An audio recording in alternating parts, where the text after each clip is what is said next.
नमस्कार। परम आदरणीय प्रधानमंत्री जी नरेंद्र मोदी जी हमारे साथ वीसी के माध्यम से जुड़ चुके हैं। Honourable prime minister of India Shri Narendra Modi has joined us by VC.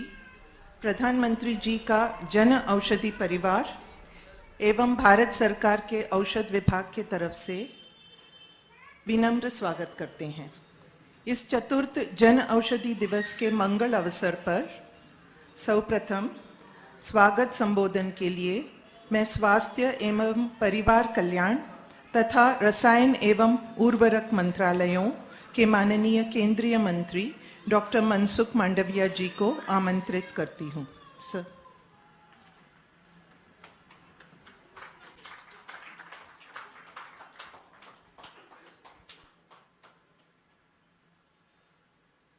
चतुर्थ जन औषधि दिवस के अवसर पर आयोजित इस कार्यक्रम में हमें मार्गदर्शन, प्रेरणा एवं प्रोत्साहन देने के हेतु हमारे बीच उपस्थित हमारे यशस्वी प्रधानमंत्री श्री नरेंद्र मोदी जी,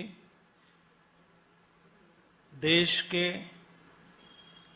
तकरीबन 8,600 से अधिक जनऔषधि केंद्र से वर्चुअली हमारे साथ जुड़े केंद्र सरकार के मंत्रीगण, राज्य सरकार के मंत्रीगण, सांसदगण, विधायकगण, डॉक्टर्स, हजारों की संख्या में जन औषधि के सेवा में लगे हुए जन औषधि मित्र, सेवाभावी कार्यकर्ता एवं भाइयों एवं बहनों, माननीय प्रधानमंत्री जी,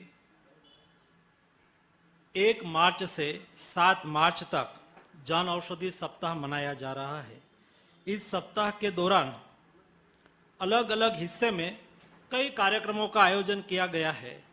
आज़ादी के अमृत महोत्सव के वर्ष में जिस दिन जन औषधि सप्ताह की शुरुआत हुई, उस दिन देश के 75 स्थानों पर जन औषधि को लेकर जन जागरूकता का अनेक कार्यक्रमों चलाया गया। आज 750 स्थानों पर स्वास्थ्य मेला और कैंप आयोजित किया जा रहा है।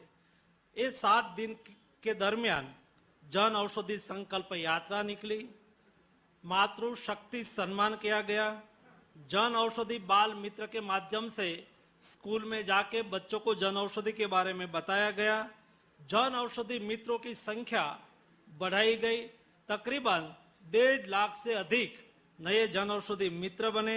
ये सारी कार्य योजना, सारा काम एक सप्ताह के दरमियान एक कार्यक्रम में हुआ है। जन औषधि सप्ताह के कुल मिला के 1,200 से अधिक छोटे बड़े और भी कार्यक्रम आयोजित किए गए हैं। और आज हम जन औषधि संवाद माननीय प्रधानमंत्री जी आपकी उपस्थिति में कर रहे हैं। माननीय प्रधानमंत्री जी, आपने एक बार कहा था, देश में किसी भी व्यक्ति को दवाई के बिना मरने की नौबत नहीं आनी चाहिए। आज मुझे बताते हुए गर्व हो रहा है, आपके नेतृत्व में, आपके प्रयासों से ये आपके विचार पूरे हो रहे हैं। जन औषधि न सिर्फ आज जन जन की औषधि बन गई है, बल्कि यह लगातार अधिक से अधिक जन उपयोगी भी बनती जा रही है। माननीय प्रधानमंत्री जी, आपके नेतृत्व में 2016 में जन औषधि परियोजना का प्रारंभ किया गया था। वो कारवां सतत आगे बढ़ता रहा। आज देश में 8,600 से अधिक जन औषधि केंद्र जनता की सेवा कर रहा है। सिर्फ पिछले 1 वर्ष में 1,132 नए केंद्र शुरू किए गए हैं और एक केंद्र पर 1,400 से 51 दवाइयां उपलब्ध है, 240 से अधिक सर्जिकल आइटम उपलब्ध है और यहां मिलने वाली जेनरिक दवाएं ब्रांडेड दवाओं के मुकाबले 50 से 90% तक सस्ती है, लेकिन इनकी गुणवत्ता एकदम विश्व स्तर की है, जिसके कारण आज प्रत्येक दिन 10 लाख से ज्यादा पेशेंट जन औषधि केंद्र से दवाइयां लेने के लिए आते हैं। जन औषधि केंद्र से मिल रही सस्ती और गुणवत्तापूर्ण दवाओं से देश की आम जनता के काफी पैसे आज बच रहे हैं। जब देश के किसी आम परिवार का दवाओं पर होने वाला खर्च कम होता है तो उसी पैसे से कई परिवार अपने बच्चों को बेहतर शिक्षा दिला पाता है, तो कई परिवार इस पैसे को दूसरे किसी जरूरी काम में खर्च कर सकते हैं। प्रधानमंत्री जी, आपकी प्रेरणा से लगातार आगे बढ़ रही यह योजना सही मायने में देश के गरीबों, वंचितों और हाशिए पर खड़े लोगों के लिए जीवन रक्षक योजना बन के आज समाज के सामने उभरी है। कल 8 मार्च को पूरी दुनिया अंतर्राष्ट्रीय महिला दिन मनाएगी। जन औषधि योजना के तहत भी महिलाओं को खास ध्यान रखा गया है। महिला केंद्र संचालकों के लिए अतिरिक्त आर्थिक मदद की व्यवस्था भी जन औषधि केंद्र खोलने वाली महिलाओं को दी जा रही है। इसके साथ ही महिलाओं को उपयोगी और उसको उपयोग में आने वाले कई जरूरी उत्पाद भी जन औषधि केंद्र से मिल रहे हैं। इस योजना के तहत सिर्फ 1 रुपये में सुविधा सैनिटरी पैड महिलाओं को उपलब्ध कराया जा रहा है और भारत में सर्वाइकल कैंसर अधिक पाए जा रहे हैं।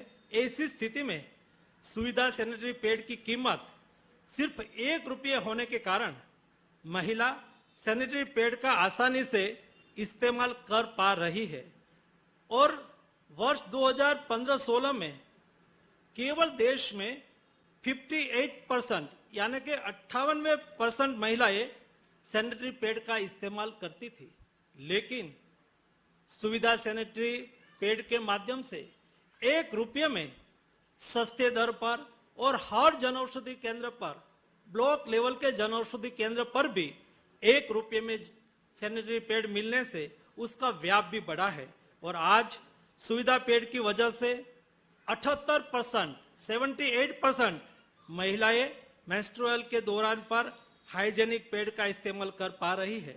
जन औषधि योजना महिलाओं की स्वास्थ्य सुरक्षा सुनिश्चित करने में भी अपना महत्वपूर्ण योगदान दे रही है। माननीय प्रधानमंत्री जी, जन औषधि योजना आज भारत में एक मौन क्रांति के रूप में हमारे सामने आई है। पीएमबीजेपी केंद्र सिर्फ सिंगल पेज फॉर्म भरने से किसी को जन औषधि केंद्र चालू करना है, चाहे वो लोकल बॉडीज गवर्नमेंट हो, चाहे एनजीओ हो, चाहे कोई स्टूडेंट फार्मेसी का पढ़ के बीफार्म या डीफार्म होके आया हो और जन औषधि केंद्र खोलना चाहता है, तो केवल एक फॉर्म भरने से और केवल मेडिकल ओपन करने के लिए जो लाइसेंस चाहिए वो लोकल गवर्नमेंट से ले लेने से प्राइवेट प्लेयर भी जन औषधि केंद्र ओपन कर सकते हैं और आज ऐसे ही कई युवाओं को रोजगार भी मिला है और अच्छी तरह से जन औषधि केंद्र चला के लोगों को उपयोगी भी हो रहे हैं। माननीय प्रधानमंत्री जी, चाहे स्वतंत्रता दिवस पर लाल किले की प्राचीर से आपका भाषण हो या फिर मन की बात में आपका संवाद हो या फिर संसद या अन्य किसी जगह पर आपका संबोधन हो, आपने बार बार जन औषधि योजना और इसके हो रहे फायदे के बारे में जिक्र किया है। इससे योजना से जुड़े सभी को प्रोत्साहन भी मिलता है। एक बार फिर से इस कार्यक्रम में मैं हमारे साथ जुड़े हमारे प्रधानमंत्री आदरणीय मोदी जी और आज सभी सांसद, विधायक, मंत्री, राज्य के मंत्री का मैं इस कार्यक्रम में हार्दिक स्वागत करता हूं। धन्यवाद।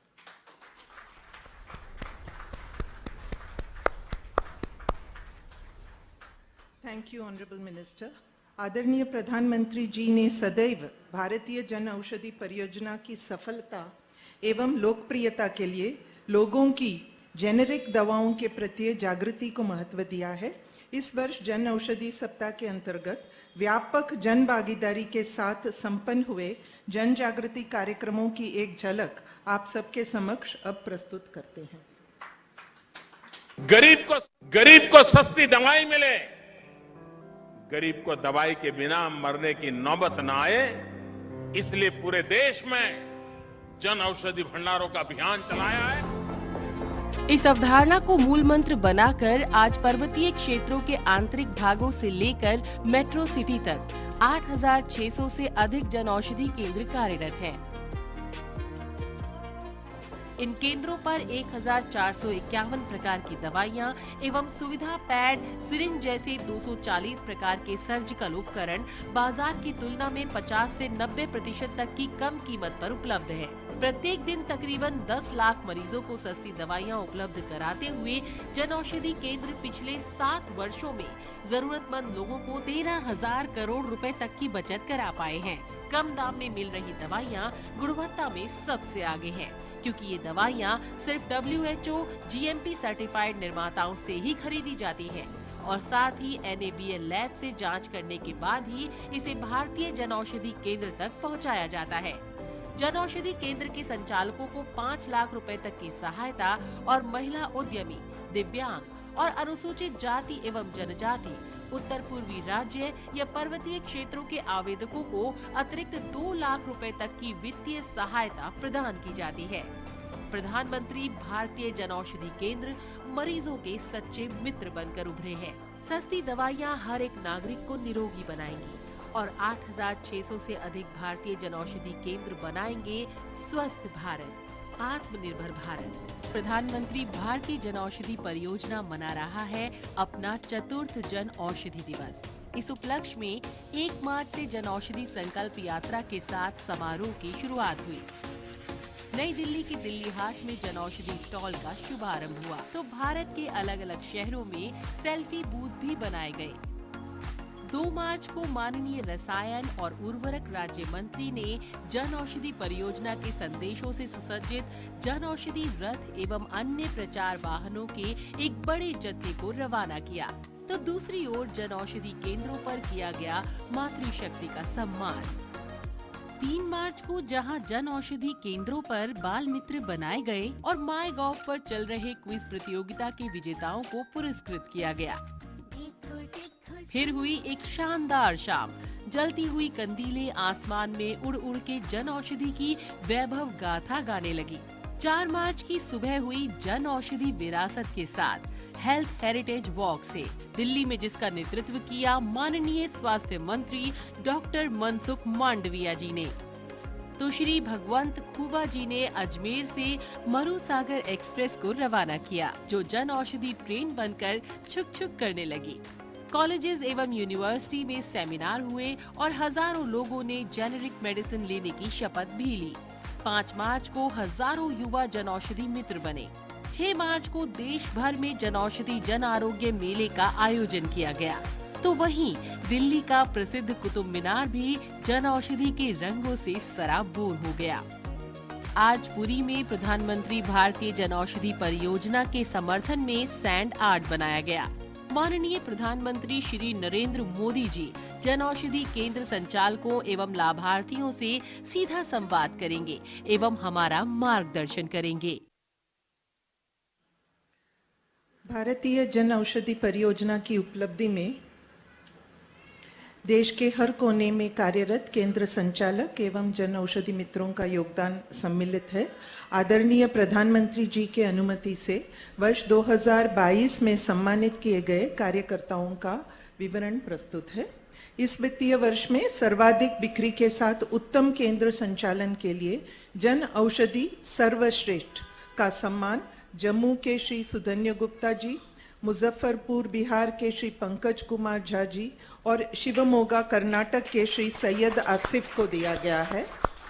इस वर्ष सर्वश्रेष्ठ महिला केंद्र संचालक के श्रेणी में प्रति माह परियोजना के लाभार्थियों को 5 से 7 लाख रुपए की दवाइयां उपलब्ध कराने वाले बिहार के डॉक्टर रागिनी रानी जी, आइलापुरा केरला के श्रीमती रेवती नायर जी एवं मणिपुर के सुश्री जून हेकरुजम जी को जन औषधि ज्योति अवार्ड से सम्मानित किया गया है।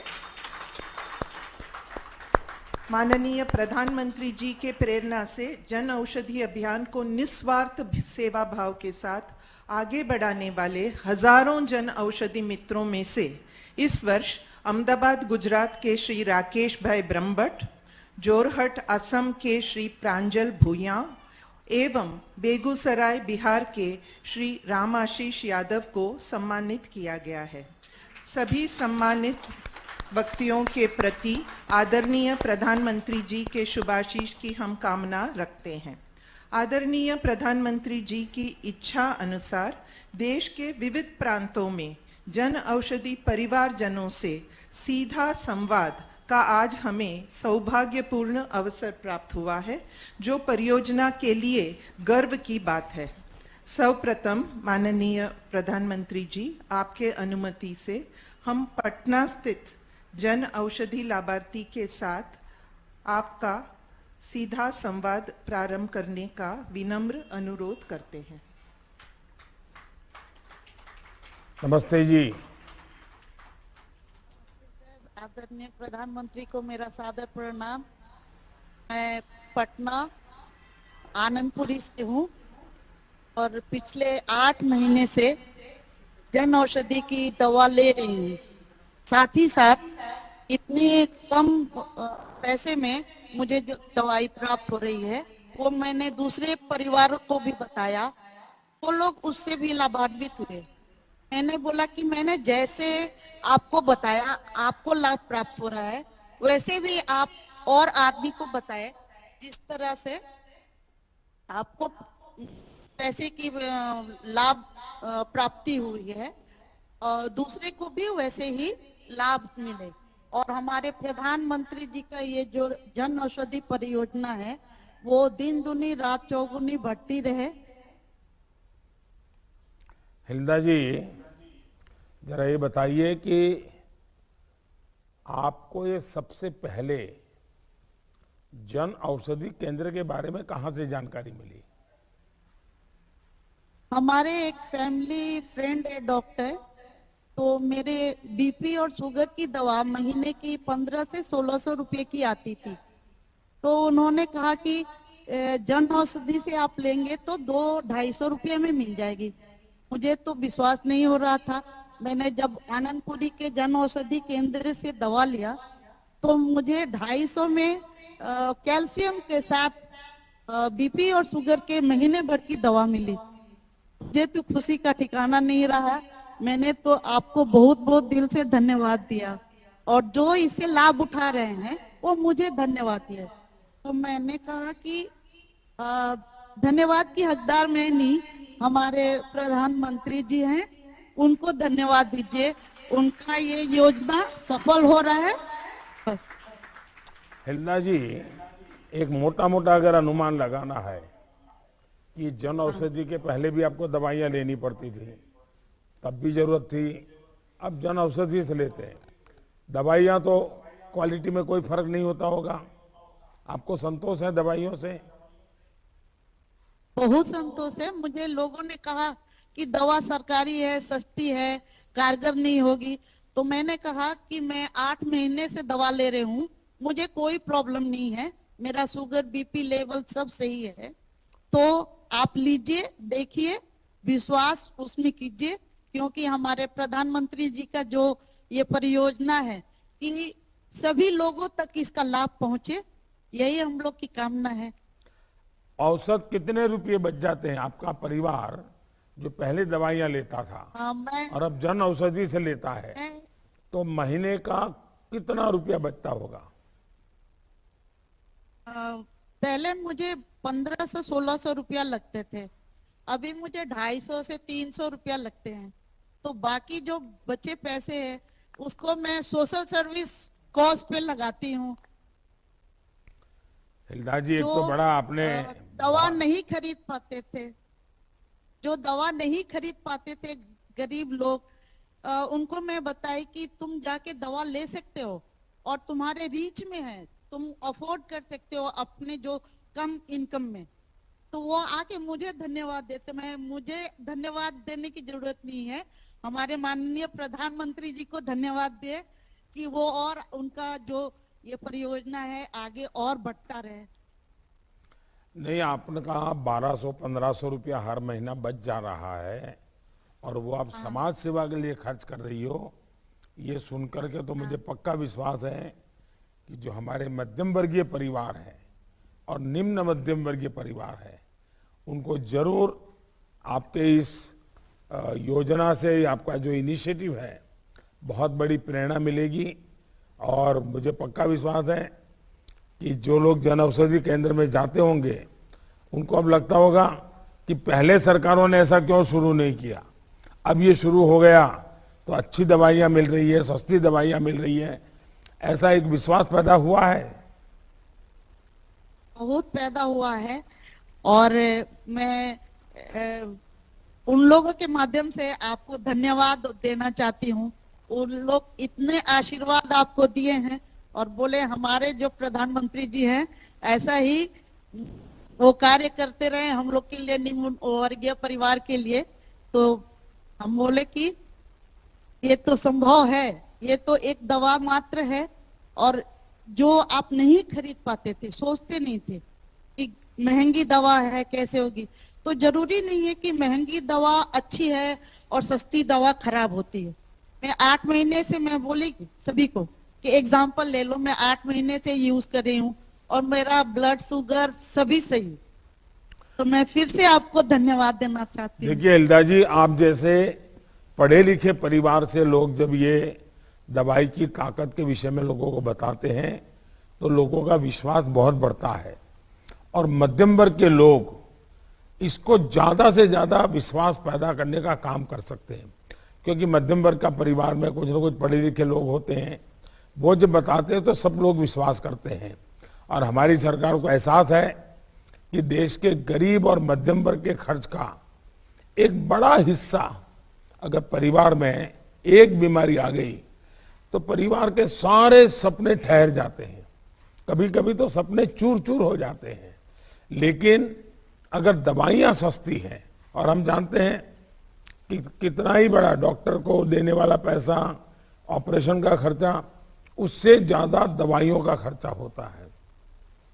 अगर दवाइयाँ सस्ती हो जाए तो हमारे डॉक्टरों को भी एक प्रकार से लाभ ही होगा, क्योंकि पेशेंट दवाइयों के खर्च के बोझ के कारण कभी ऑपरेशन नहीं करवाता है, तो डॉक्टरों को भी लाभ है, पेशेंट को भी लाभ है और हम स्वास्थ्य की दृष्टि से बहुत अच्छा काम कर सकते हैं। हमारी कोशिश यही है कि हम देश के मध्यम वर्ग को, निम्न मध्यम वर्ग को और गरीब को दवाइयों पर होने वाला खर्च कम कर सके। इसी दिशा में हम लगातार प्रयास कर रहे हैं। मैं आप जैसे संपन्न और मध्यम वर्गीय पढ़े लिखे परिवार, वे ज्यादा से ज्यादा जन औषधि का प्रचार करेंगे, स्कूलों में जाके बच्चों को बताएं, बच्चे अपने माँ बाप को बताएं, एक पूरा सिलसिला चला, क्योंकि सरकार ने व्यवस्था कर दी, उपलब्ध है, लेकिन लोग पहुंचते नहीं, क्योंकि उनके मन में लगता है यार इतना फर्क है तो पता नहीं क्या होगा। तो आप जैसे लोग अनुभव से बताएंगे तो जरूर फायदा होगा। हिल्दा जी, आपका बहुत बहुत आभार। Thank you. धन्यवाद सर। आइए अब हम सुरेश चंद्र बेहरा जी से बात करते हैं। आप भुवनेश्वर से हैं, उड़ीसा के। सुरेश जी नमस्ते। जी नमस्कार। नमस्कार जी। सुरेश जी, हाँ बैठ के बात कीजिए। सुरेश जी बैठ के बात कीजिए। सर आपको पैर में तकलीफ है क्या सुरेश जी? जी सर, मैं दिव्यांग हूँ ना। आपकी आवाज बराबर नहीं आई है। दिव्यांग हूँ मैं ना। अच्छा, दिव्यांग है। चलिए फिर तो मुझे बिल्कुल आपको खड़े होने का कष्ट नहीं देना चाहिए। आप बिल्कुल आराम से बैठ करके ही बात कीजिए, आप शरीर को जरा भी कष्ट मत दीजिए। अच्छा, आप सुरेश जी अपने विषय में बताइए, आप कैसे हैं? अच्छा हूँ सर। सर मैं नाम सुरेश चंद्र बेहरा, और पिता का नाम सुधाकर बेहरा, माता का नाम प्रभाती बेहरा। और मेरे माता पिता अभी डायबिटीज से और ब्लड प्रेशर शुगर में पीड़ित थे और डॉक्टर प्रेस्क्राइब किया था ने, और मैंने ज्यादा दवाई था तो बहुत कॉस्ट हुआ था। मैंने उसे पूछा कितना इतना ज्यादा कॉस्ट में औसत नहीं ले पा रहा था। मैंने बोला और कैसे मैं ये दवाई खरीदूंगा, तो जब पूछे तो मैंने लिखा भारतीय प्रधानमंत्री जन औषधि केंद्र खोला है। मैंने उसकी दवाई लिया, बहुत अच्छा कम दाम से दवाई मिले, बहुत अच्छा रहा। मेरे भी स्किन डिजीज थे, वो भी क्लियर हुए थे, बहुत कम सस्ते में दवाई मिलते हैं और खा के अच्छा हुआ। एक तो आप दिव्यांग है और आपको ये तकलीफ भी है, तो आप मुख्यतः कौन कौन सी दवाई आपको जन औषधि केंद्र से मिल जाती हैं? सर सब मिलते हैं, डायबिटीज के मिलते हैं, ब्लड प्रेशर मिलते हैं और स्किन डिजीज मिलते हैं, सब मिलते हैं। कोई ऐसी दवाइयां हैं जो आपको लेनी पड़ रही हैं लेकिन जन औषधि में नहीं मिलती हैं? सर सब मिलते हैं, जो सब मिल जाता सब है। मिलते। अच्छा सुरेश जी आप बताइए, आप जी सर। इतनी छोटी आयु में आपको डायबिटीज है तो परिवार में और लोगों को भी है क्या, माता पिता को डायबिटीज? सर मेरे पिताजी को हुए थे और माता जी को हुए थे। जब इतने दवाई लिखे दिए डॉक्टर, मैंने जो दवाई इतने दाम 5,000 6,000 लग जाता, मैंने बोला इतने दवाई कहाँ से लगे, इतने रुपए कहाँ से लगे, इनकम तो बहुत कम है ना। लेकिन मैंने जन औषधि के बारे सुना और जन औषधि केंद्र गए और लिखा तो जो 5,000 से 1,000 हो जाता था। बहुत अच्छा सर। अच्छा सुरेश जी पहले कितना खर्चा होता था दवाइयों का और सर, जन औषधि में जाने से अब कितना होता है और हर महीने कितना पैसा बचता है? सर 2,000-2,500 बच जाता है। कितना? 2,000-2,500 बच जाता है। 2-2,500? जी सर। अच्छा तो ये पैसे बच गए अब तो उसका कुछ अच्छा उपयोग करते होंगे, क्या करते हैं? सर इनकम बहुत कम है तो ना सर, पैसा धार कर्ज करे लेके दवाई खा रहे थे। और मैं तो पिताजी लेबर है ना, और माता जी से मैं तो छोटा मोटा काम करती थी और मेरे दुकान में तो ज्यादा दवाई किनने के पैसा नहीं था। लेकिन इतने कम पैसे में दवाई मिलते तो अब बहुत अच्छा लग रहा, पैसा नहीं उनसे धार नहीं करते हम।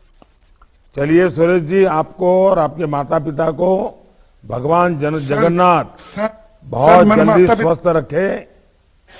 सर मेरे माता पिता आपको प्रणाम करते हैं। अभी सुबह से लिखने हमारी तरफ से भी प्रणाम कह दीजिएगा। सर गांव वाले आपको सब गुजारिश है आपके लिए, बहुत बहुत धन्यवाद देते हैं। सुरेश जी मैं आपका भी अभिनंदन करता हूं कि आप दिव्यांग इस तकलीफ के बावजूद भी माँ बाप की भी सेवा कर रहे हैं और विषमताओं से हार नहीं मानते हैं। मैं देख रहा हूँ आप हंसते, जो भी बात कर रहे हंसते हुए कर रहे, रोते हुए नहीं कर रहे। ये बड़ी आपकी ताकत है और बड़ी प्रेरक है और मैं सचमुच में बहुत प्रभावित हुआ। आपसे भले 2 मिनट बात करने का मौका मिला लेकिन मुझे बहुत अच्छा लगा। चलिए भगवान जगन्नाथ आपको बहुत ताकत दें, क्योंकि हम तो गरीब हो, वंचित हो, पिछड़े हो, महिला हो, दलित हो, हमारे दिव्यांग भाई बहन हो, उन सब के साथ उनके साथी बनकर ये सरकार कैसे खड़ी रहे, जो मुश्किल से मुश्किल वक्त में खड़ी रहे और उसके जीवन में मुश्किल आने न दे। तो जन औषधि केंद्र खोलने के पीछे सरकार का यही मकसद रहा है। आपको सुनकर के लगा है कि मुझे जो काम मैं कर रहा हूं वो सही दिशा में कर रहा हूं। बहुत बहुत धन्यवाद आपका। आइए हम कविता राव जी से मिलते हैं। कविता जी नमस्ते। नमस्कार। बहुत अच्छी लग रही है मेरे को आपसे बात करने में, बहुत ही खुश हो रही हूँ,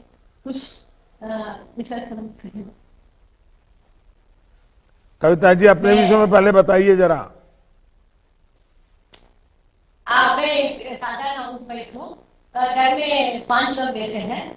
पहले मैं पिछले 4 साल से दवाई खरीद रही हूँ। एक फ्रेंड के जरिए मुझे मालूम पड़ा ऐसे केंद्र हमारे विश्व में उदयगिरी में ब्रांच है। मैं उधर जाकर औषध कम दामों में और बढ़िया क्वालिटी के मेरे को मिलते, मैं बहुत ही संतुष्ट हूँ। अच्छा जन औषधि केंद्रों से कैसे लाभ हो रहा है आपको? मतलब जन औषधि केंद्र के मतलब पहले ससुर को हार्ट प्रॉब्लम था, मेरा हस्बैंड एक खुद का बिजनेस चला रहे हैं, 15,000 उसमें हम लोग डायबिटिक और डायबिटिक और हाइपरटेंशन और हार्ट की बीमारी की मैं आया, थायराइड बीमारी में।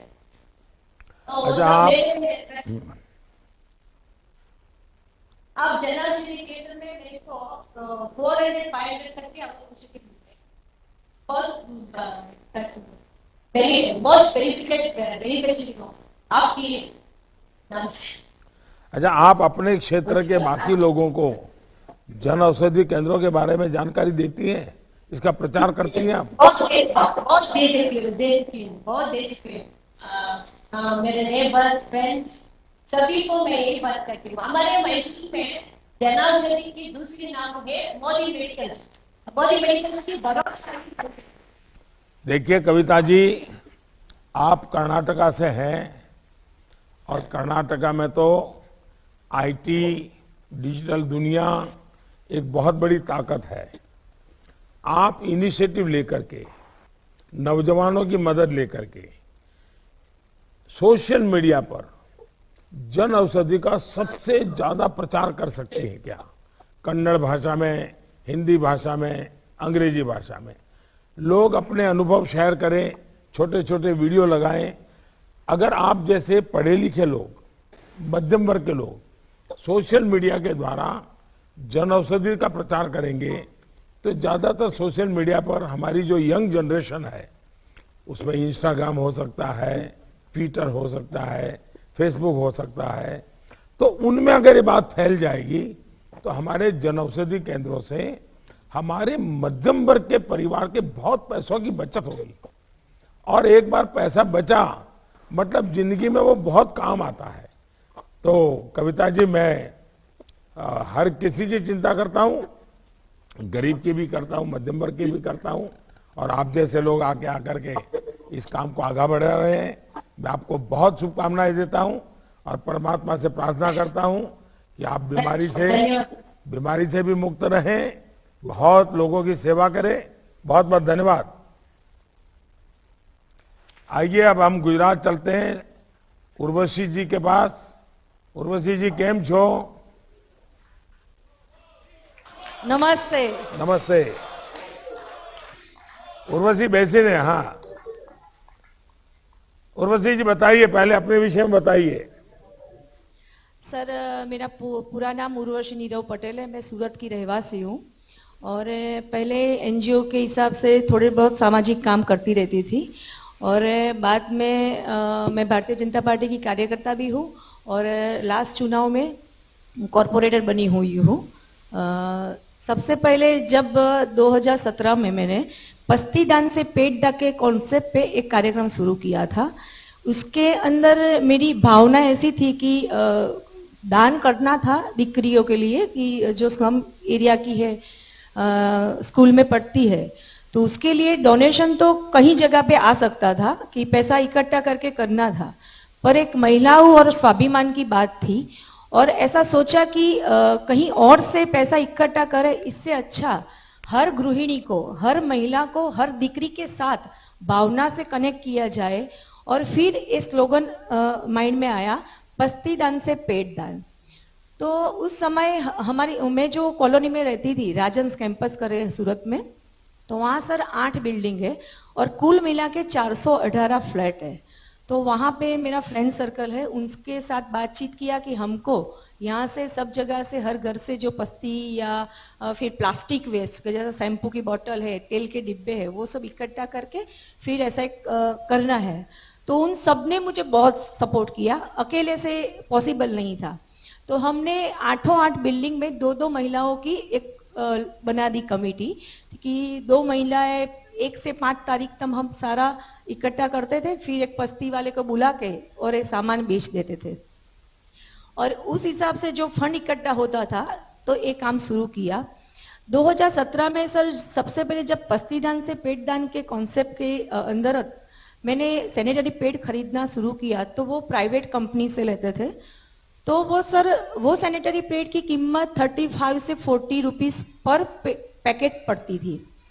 उस टाइम जितना फंड हमारे पास आता था, क्योंकि हम एक कॉलोनी की महिलाओं के साथ जुड़े थे, शुरुआत का समय था, तो उस फंड से हम 500 से 600 दीकरियों को ये चीज दे सकते थे कि फंड के हिसाब से, ज्यादा नहीं दे सकते थे।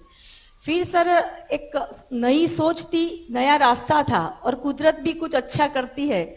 और सर आपने जन औषधि केंद्रों के अंतर्गत 2018, मुझे याद है 4 जून 2000 के अंदर सुविधा करके सैनिटरी पैड लॉन्च किया और उसका मैंने टीवी और जन सुविधा सेंटर से वो एडवर्टाइज पढ़ा और सब माहिती इकट्ठा की। तो सर वो 10 रुपए की कीमत में पैड पड़ता, जो मैं 35 से 40 रुपीज में परचेस करती थी, वही चीज 10 रुपया में मिलती थी। तो जब मैं 500 दीकरियों को वो दे सकती थी, वो चीज मैं 3000 से 3500 तक दीकरियों को वो चीज हम दे सकते थे। तो इस जन औषधि केंद्र से जो सुविधा लॉन्च हुआ, उसकी सबसे अच्छी सुविधा हमें मिली, हमारी टीम को मिली। और हमने फिर सूरत की प्राथमिक स्कूल है, नागरिक सरकारी स्कूल है और गरीब आवास है, जो प्रधानमंत्री आवास है, मुख्यमंत्री आवास है, कि जहां मेंस्ट्रुअल हाइजेनिक की बात भी नहीं बोली जाती थी, तो वहां हम हर महीने कार्यक्रम करते थे। मेरे साथ में जो गायनेकोलॉजिस्ट लेडी डॉक्टर थी, कि जो वॉलेंटियर आती थी, उनको भी लेके जाते थे। तो वो भी लड़कियों को वो मेंस्ट्रुअल हाइजेनिक के हिसाब से क्या यूज करना चाहिए, क्या नहीं करना चाहिए, तो वो भी साथ में एक साथ में होता चलता था। उसके साथ कभी कभी स्कूल में हम हमारे ही आरोग्य केंद्र है, क्यों मैं पार्टी से जुड़ी हुई थी, पहले महिला मोर्चा की संगठन में महामंत्री थी शहर की, तो वो थोड़ी बहुत पता थी कि आरोग्य केंद्र भी निःशुल्क ये सब टेस्ट, कैल्शियम आयरन की टैबलेट लड़कियों को देते हैं। तो स्कूल में वो भी हम साथ में देते थे। और उस टाइम हमारे सांसद दर्शनाबेन जरदोस भी हमारे साथ कभी कभी आती थी कार्यक्रमों में, और वो भी उनसे जुड़ जाती थी। तो धीरे धीरे उस हिसाब से शुरू किया, और सर बहुत अच्छा पिकअप से वो चलता था। मैंने सबसे पहले मैं ऐसा बोल सकती हूँ कि सुविधा जब लॉन्च हुआ, तब सुविधा का सबसे पहला ऑर्डर मेरा था। और उस टाइम सर उस टाइम सूरत की जो जन औषधि सेंटर थे, उसमें वो अवेलेबल नहीं था, क्योंकि अभी लॉन्च हुआ था, आने की बात थी। और जैसे हर एक का नेचर होता है कि जो सोचते हैं वो इंस्टेंट करना है, तो मैंने जब देखा तो मिलेगा कि नहीं मिलेगा वो नहीं सोचा, पर स्कूल में कार्यक्रम अरेंज कर दिया कि मुझे थर्सडे को कार्यक्रम करना है। और एक वीक था और यहाँ इंक्वायरी किया तो यहाँ अभी स्टॉक आया नहीं था। फिर सर बीपीपीआई में अपनी गुजरात में कल्पेश रावल जी है, हमारे मितेश भाई है, उन सब से मैंने मेल के द्वारा कांटेक्ट किया, और वो सारी टीम ने मुझे इतना सपोर्ट किया। डायरेक्ट दिल्ली से उनके प्रोडक्शन से सबसे पहला कंटेनर सर मुझे मिला। और जो डेट तय की थी वही डेट पे हम कार्यक्रम कर सके।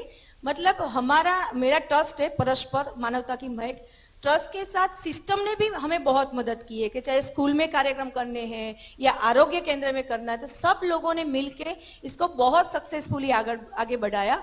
और अभी तक सर 1,65,000 तक सैनिटरी पैड में सुविधा के सूरत में डिस्ट्रीब्यूट कर चुकी हूँ। फिर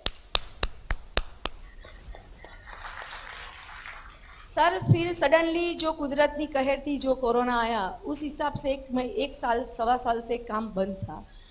तो सर उस समय के दरमियान मेरे पास तो 2 कंटेनर, मतलब एक बॉक्स में 500 सैनिटरी पैड आते, जो डायरेक्टली मैं सुविधा से मंगवाती थी, तो वो स्टॉक पड़ा हुआ था, पर वो स्कूल में हम कार्यक्रम नहीं कर पाते थे।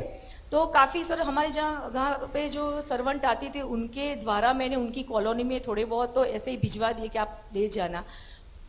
प्रधानमंत्री जो आवास में जो महिला होती, जो सारी नेबर के यहाँ भी कोई सर्वेंट आती, उनके थ्रू उनको भिजवाया। पर सर ये जो कोरोना का जो माहौल था ना, तो उस टाइम मुझे एक विचार, एक सोच आया, एक आइडिया आया, अगर आप परमिशन दो तो मैं आपसे वो सर उस टाइम ऐसा है कि हम जैसे बैंक खोलते हैं कि बैंक में सर फंड जमा होता है, जब वो विड्रॉ करना है कर सकते हैं, तो पेड़ की भी एक बैंक होनी चाहिए हर सिटी में, कि कोई भी डोनर है, ये तो पस्ती से पैसा इकट्ठा होता है, पर कोई भी डोनर है जिसको 500, 1000, 1500, 2000 पैसा डोनेट करना है, तो वो पेड़ बैंक में डोनेट करता है। और वही बैंक से हर स्कूल की लड़कियों को उसके घर के एड्रेस पे हर महीने 2 पैकेट पेड़ मिल जाने चाहिए। तो उसमें सर 2 चीज हो सकती, विन विन सिचुएशन, कि जो डोनेट है डोनर, उनको भी ऐसा प्रॉब्लम नहीं होगा कि मेरा पैसा सही में यूज हो रहा है कि नहीं, और हम ऐसा कहीं भी माहौल आए कि स्कूल कॉलेज बंद हो जाए तो भी वो सेवाएं लोग जन प्रतिदिन तक पहुंच पाए। तो एक थोड़ा सा सुझाव था कि मैंने इस समय दरमियान ध्यान में आया है सर, और आगे भी सर। उर्वशी जी, आपके सुझाव के लिए धन्यवाद, और मैं आज आपको कई सारी बधाइयां देना चाहता हूं। Thank you sir. एक तो कोई गुज्जू इतनी बढ़िया हिंदी बोल ले।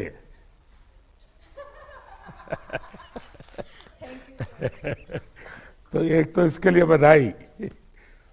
दूसरा, आमतौर पर लोगों में छवि ये है कि राजनेता, राजनीतिक क्षेत्र के लोग यानी जिंदाबाद मुर्दाबाद करते रहते हैं, तू मैं करते रहते हैं। आपने एक पॉलिटिकल वर्कर, एक काउंसलर होने के बावजूद भी आपने सेवा के माध्यम से लोगों के दिल जीतने का कार्यक्रम लिया है। ये सभी राजनीतिक दल के सभी कार्यकर्ताओं को प्रेरणा देगा। ये अपने आप में, किसी भी दल के हो, जो भी इस प्रकार से काम करते हैं, उन लोगों के लिए मेरे मन में बहुत आदर होता है, क्योंकि हम सार्वजनिक जीवन में राजनीतिक दलों से उठापटक करना इतना काम नहीं है हमारा काम। और ये मैं एक और दो सुझाव देता हूं।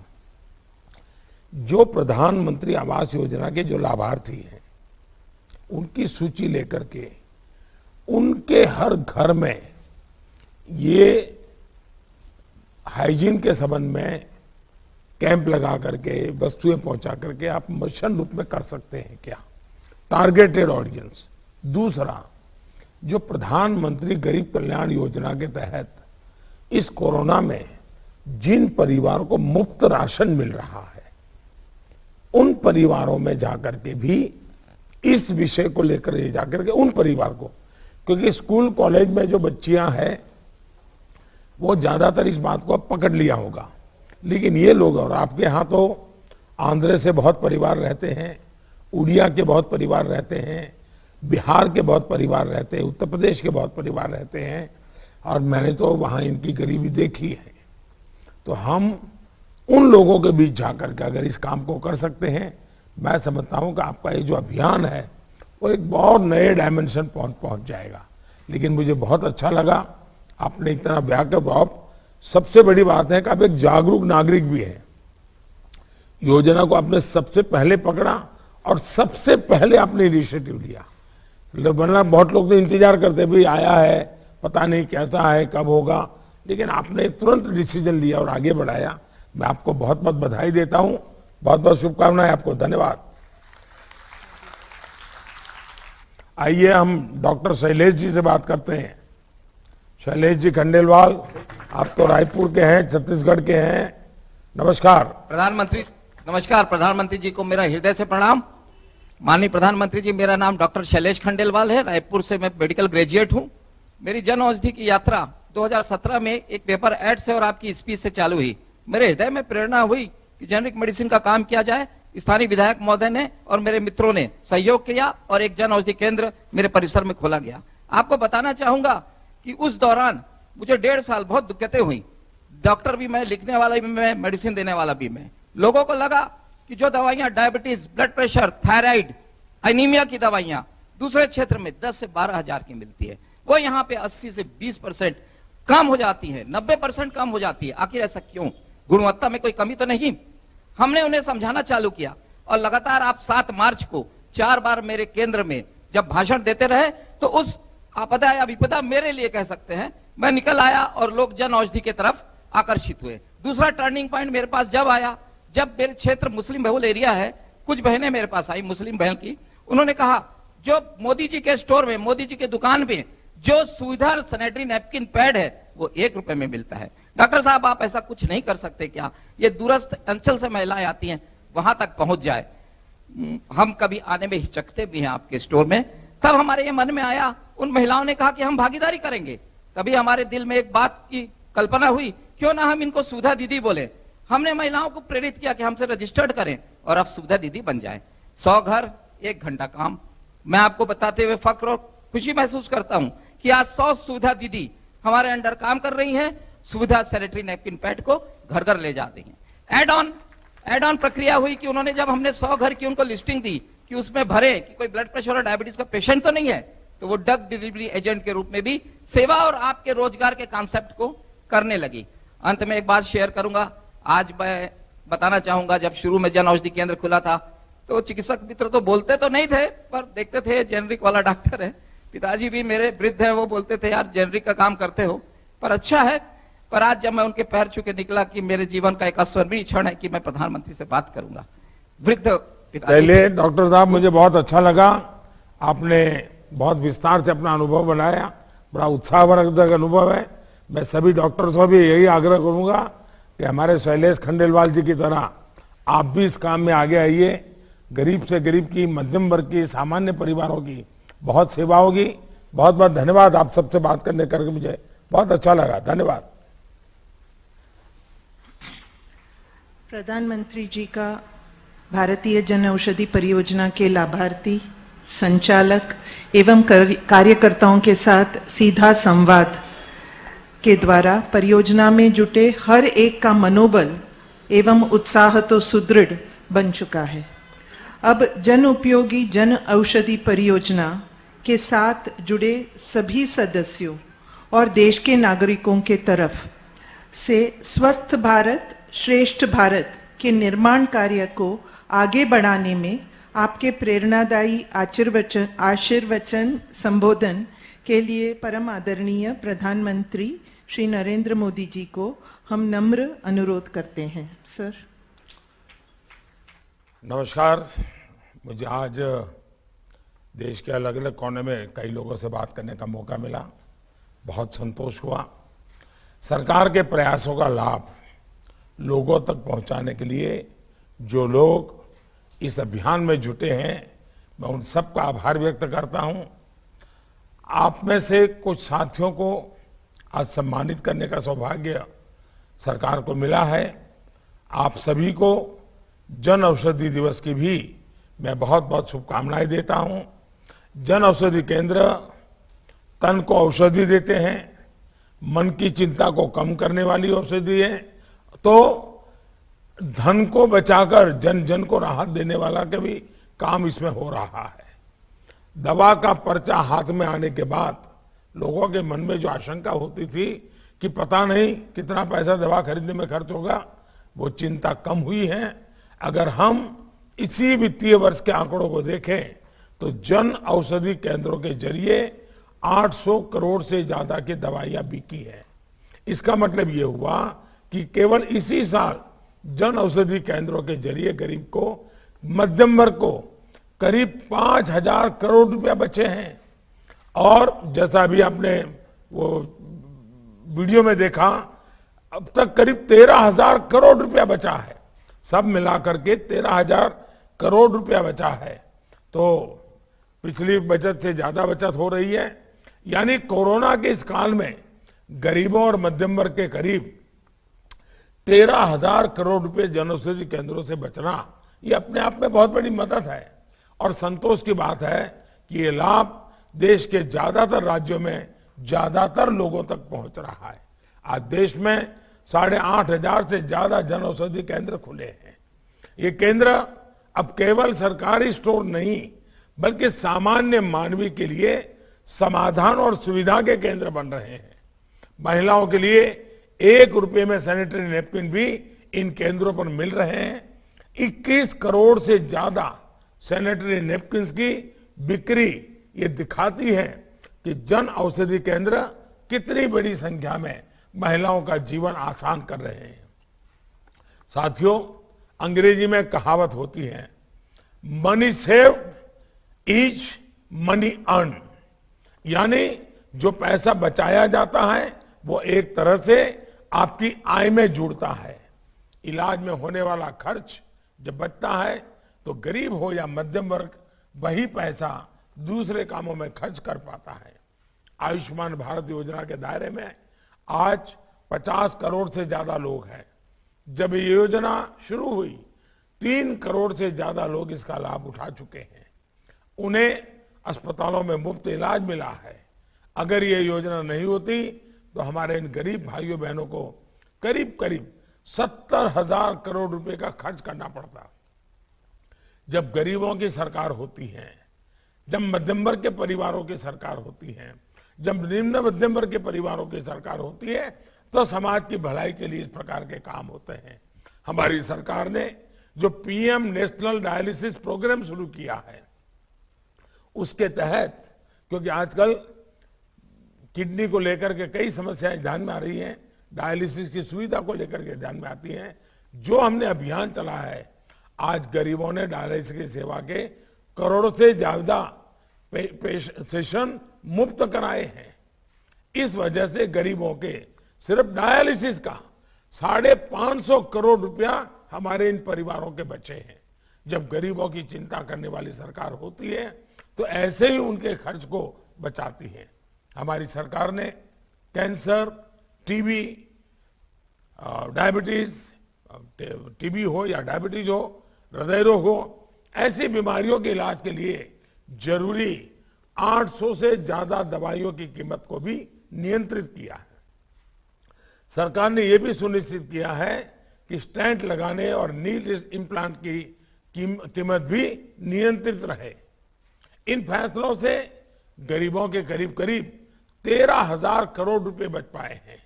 जब गरीबों और मध्यम वर्ग के हितों के बारे में सोचने वाली सरकार होती है तो सरकार के ये फैसले जन सामान्य को लाभ करते हैं और जन सामान्य भी एक प्रकार से इस योजनाओं का एम्बेसडर बन जाता है।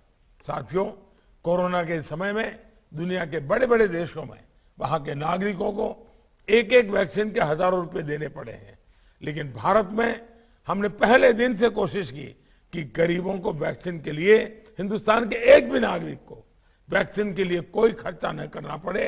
और आज देश ने मुफ्त वैक्सीन का यह अभियान सफलतापूर्वक चलाया है और हमारी सरकार 30,000 करोड़ रुपए से ज्यादा इसमें खर्च कर चुकी है क्योंकि हमारे देश का नागरिक स्वस्थ रहे।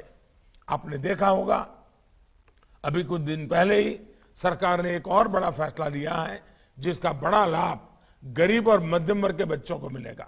हमने तय किया है कि प्राइवेट मेडिकल कॉलेज में आधी सीटों पर सरकारी मेडिकल कॉलेज के बराबर ही फीस लगेगी, उससे ज्यादा पैसे फीस के नहीं ले सकते हैं। इससे गरीब और मध्यम वर्ग के बच्चों के करीब करीब 2,500 करोड़ रुपए बचेंगे। इतना ही नहीं, वो अपनी मातृभाषा में मेडिकल एजुकेशन कर सके, टेक्निकल एजुकेशन ले सके। ये इसके कारण गरीब का बच्चा भी, मध्यम वर्ग का बच्चा भी, निम्न मध्यम वर्ग का बच्चा भी, जिसके बच्चे स्कूल में अंग्रेजी में नहीं पढ़े हैं, वो बच्चे भी अब डॉक्टर बन सकते हैं। भाइयों और बहनों, भविष्य की चुनौतियों को ध्यान में रखते हुए हमारी सरकार हेल्थ इंफ्रास्ट्रक्चर को निरंतर मजबूत कर रही है। आजादी के बाद इतने दशकों तक देश में केवल एक ही एम्स था, लेकिन आज देश में 22 एम्स हैं।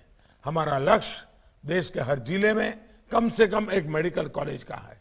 देश के मेडिकल संस्थानों से अब हर साल 1.5 लाख नए डॉक्टर्स निकल आ रहे हैं, जो स्वास्थ्य सेवा की गुणवत्ता और सुलभता के बहुत बड़ी ताकत बनने वाले हैं।